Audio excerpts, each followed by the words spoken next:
O objetivo dessa apresentação é facilitar a compreensão das medidas relativas e das medidas absolutas do efeito de uma intervenção apresentado nos resultados de um ensaio terapêutico. Tão importante quanto entender a validade, o risco de viés de um estudo é entender o impacto, a diferença na taxa de eventos entre o grupo intervenção e o grupo controle, para aí sim reconhecermos se há ou não superioridade da intervenção e pensarmos na aplicabilidade. Alguns exemplos de medidas de intervenção. O desfecho primário favoreceu a intervenção com odds ratio de 0,76, um intervalo de confiança estatisticamente significativo, não passou pela igualdade, não passou pelo 1. As taxas de mortalidade foram semelhantes nos dois grupos, risco relativo de 1,02, um intervalo de confiança sem diferença estatística passou pelo 1.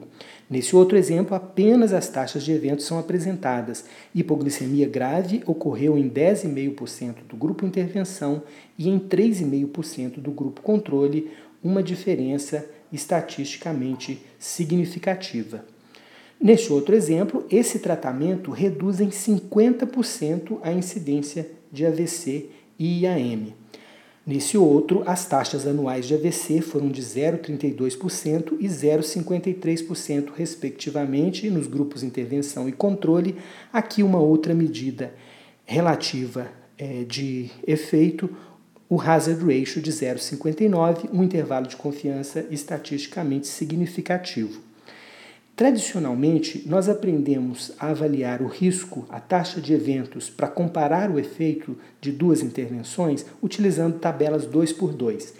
Então, nessa tabela, Y é a taxa de eventos no grupo intervenção, que é igual a sobre A mais B, e X a taxa de intervenção no grupo controle, que é igual a C sobre C mais D. O risco relativo, então, se torna Y dividido por X, a redução relativa do risco 1 menos o risco relativo, a redução absoluta do risco x menos y, o NNT fica fácil, 1 dividido pela redução absoluta do risco, ou em termos percentuais, 100 dividido pela redução absoluta do risco. Bastante simples? Não para todo mundo. Muitas pessoas têm dificuldades com tabelas 2x2, com tantos números, com tantas fórmulas. Vamos pensar em um jeito mais intuitivo de compreender esses conceitos. Nessa figura fica bem claro que, do ponto de vista relativo, a fração azul tem a mesma dimensão relativa. 1/8, que é igual a 12,5%, que é igual a 0,125. Nessa outra figura, se nós tivéssemos que escolher entre 20% do que está no primeiro saco de dinheiro e 10% do último saco de dinheiro, provavelmente nós preferiríamos o segundo, porque o conceito de medida relativa e de medida absoluta já foi bem compreendido por nós. No ensaio terapêutico não é diferente. Pacientes são alocados para o grupo intervenção e para o grupo controle, os desfechos são medidos e as taxas de ocorrência são comparadas do ponto de vista relativo e devem ser comparadas do ponto de vista absoluto. Aqui nessa figura, então, pensando novamente de uma maneira intuitiva, ficou claro que do ponto de vista relativo, em todas as três situações aconteceu a mesma coisa. A taxa de eventos no grupo controle era ela caiu para 1/4 do que ela era no grupo intervenção. Em todas essas situações, 4% versus 1%, 32% versus 8%, 60% versus 15%, o que aconteceu foi que a taxa de eventos na intervenção dividido pela taxa de eventos no controle foi de 0,25, que é o risco relativo. Numa tabela não seria diferente, 4% no grupo controle, 1% no grupo intervenção, o risco relativo será de 0,25, não importa se nós estávamos falando de números como 150 ou 13.500 ou 300, o que importa são os números percentuais, a relação de 4:1. A mesma coisa aconteceria se nós tivéssemos de 4% caindo para 1%, ou de 48% para 12%. Em todas essas situações, o risco relativo seria de 0,25. Com relação às curvas de sobrevida, elas mostram visualmente as taxas de evento ao longo do tempo e mostram quando a diferença aparece, quando que as duas curvas se separam. Nós poderíamos pensar então que ao final a gente poderia acumular as taxas de eventos para calcular o risco relativo. Ainda melhor, nós poderíamos pensar em estimar as várias incidências do desfecho em questão, e com isso nós chegaríamos ao hazard ratio, que nada mais é do que a razão de incidências, outra medida relativa. Quando nós falamos que o risco relativo foi de 0,25, significa que houve uma redução. Qual foi o tamanho dessa redução? Bom, para um risco relativo de 0,25, houve uma redução de 0,75. A redução nada mais é do que 1 menos o risco relativo. Então, a redução relativa do risco em todas aquelas situações que nós já vimos antes, sempre que o risco relativo foi de 0,25, a redução relativa do risco foi de 0,75. Então, as medidas relativas não mudam independente das taxas de eventos. A redução relativa do risco, então, é 1 menos o risco relativo. Esse número ele é bastante útil e é bem fácil de compreender. Então é mais utilizado. Então normalmente as pessoas vão se referir a um efeito de um tratamento dessa forma. O tratamento reduziu em 10%. Elas não vão falar o risco relativo foi de 0,9%. E também elas vão falar, olha, reduziu em 40%. Não vão preferir falar isso do que falar o risco relativo foi de 0,6%, mas nós estamos falando da mesma coisa, do efeito medido do ponto de vista relativo. Já em termos absolutos, a situação é outra. 4% para 1% em termos absolutos é muito diferente de 48% para 12%, embora do ponto de vista relativo haja aí o mesmo risco relativo de 0,25, a mesma redução relativa de 0,75. Em termos absolutos, então, com o mesmo risco relativo, com a mesma redução relativa do risco, nós poderemos fazer aí a subtração e chegaremos, no primeiro caso, 4 menos 1, 3, 8 menos 2, 6, 16 menos 4, 12, 48 menos 12, 36. Essa diferença absoluta do risco nós chamamos de redução absoluta do risco ou diferença do risco, e ela será tanto maior, quanto maior for o risco, quanto maior for a taxa de eventos. No caso aqui, o desfecho morte como exemplo. Nessa figura fica claro que no grupo controle houve 12% em 100 pacientes, 12 morreram no grupo controle. Já no grupo tratamento houve 8%. 4 pacientes que estão representados em verde foram salvos pela intervenção. Então aqui nós temos uma medida, podemos pensar em relativa e medida absoluta. Então, a taxa de eventos morte foi de 12% no controle e de 8%. Do ponto de vista relativo, o risco relativo é 8 dividido por 12, que é 0,67. A redução relativa do risco de 33%. Nós poderíamos falar que o tratamento reduziu em 33% o risco de morrer.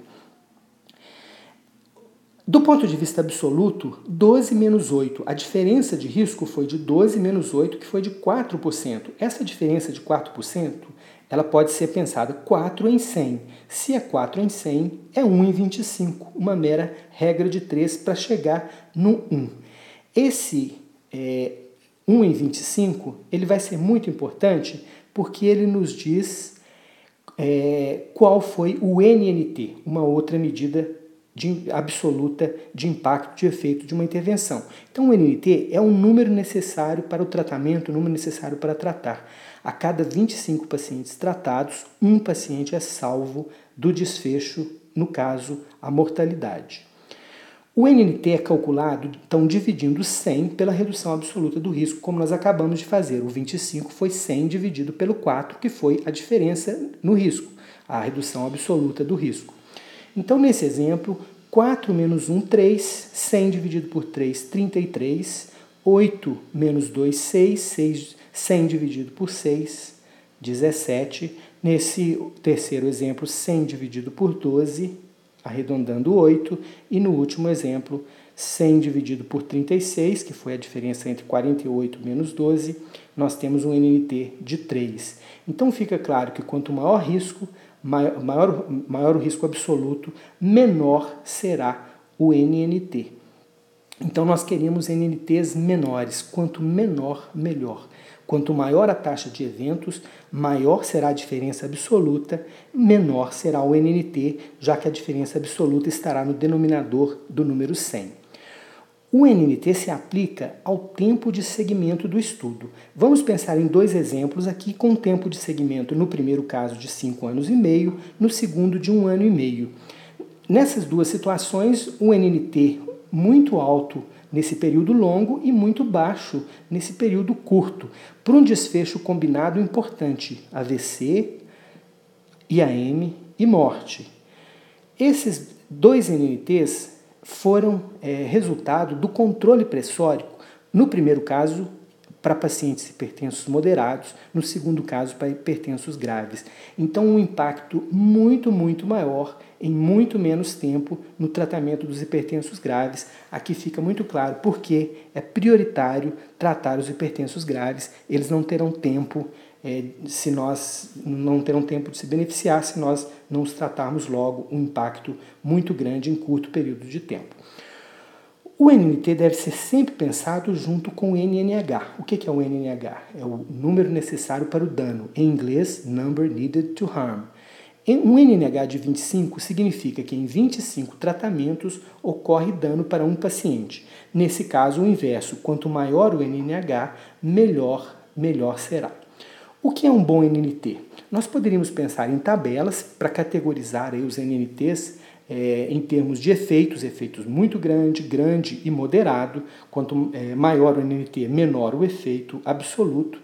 Mas o melhor mesmo é responder o que é um bom NNT? Depende. Depende do quê? Depende essencialmente dos desfechos e da aplicabilidade da intervenção. Se o desfecho é muito importante e se ele pode ser obtido em um tempo não muito longo, e se ele não acarreta, se a intervenção não traz junto impactos negativos, ou seja, NNHs, um NNT até mais alto será interessante para ser traduzido na prática. Mas também precisamos avaliar a aplicabilidade da intervenção, se ela é possível de fazer, de implementar, os custos e o empenho envolvidos e, lógico, em quanto tempo nós conseguiremos aquele NNT, aquele efeito absoluto. Então, o NNT de 25 pode ser ruim se o tratamento é caro demais, muito complexo de fazer, se o desfecho é pouco relevante. Já um NNT de 25, nesse exemplo, em um ano, se o desfecho for normalizar o colesterol e nós tivermos um NNH de 250 para a mortalidade, provavelmente nós vamos achar esse NNT muito ruim. Por quê? A cada 250 tratados, nós podemos estimar que 10 pacientes terão normalizado o colesterol, mas uma morte evitável será causada. Então, o NNT de 25 se tornou um NNT ruim. Já um NNT de 100 pode ser bom se a intervenção for simples e barata, se o desfecho for muito importante e se houver pouco dano ou um dano menor, como nesse exemplo, aspirina para o AVC isquêmico agudo. O NNT é de 100 para a mortalidade aí no curto período aí, após um AVC isquêmico, com NNH de 245 para o sangramento maior. O sangramento pode ser tratado, a mortalidade é definitiva. Então, o benefício é maior do que o dano. Com isso, nós conversamos sobre as medidas relativas, o risco relativo, o odds ratio, o hazard ratio, a redução relativa do risco e o aumento relativo do benefício, que é só pensar no inverso. Mas o que realmente vai nos interessar quando estivermos pensando no impacto de uma intervenção serão as medidas absolutas. Redução absoluta do risco, aumento absoluto do benefício, diferença de risco, NNT e NNH. Então, simplesmente tendo as taxas de eventos nos dois grupos e se a diferença for estatisticamente significativa, nós poderemos calcular as medidas relativas e, muito mais importante, as medidas absolutas. Espero que tenha sido útil. Há uma outra aula só sobre NNT para quem se interessar.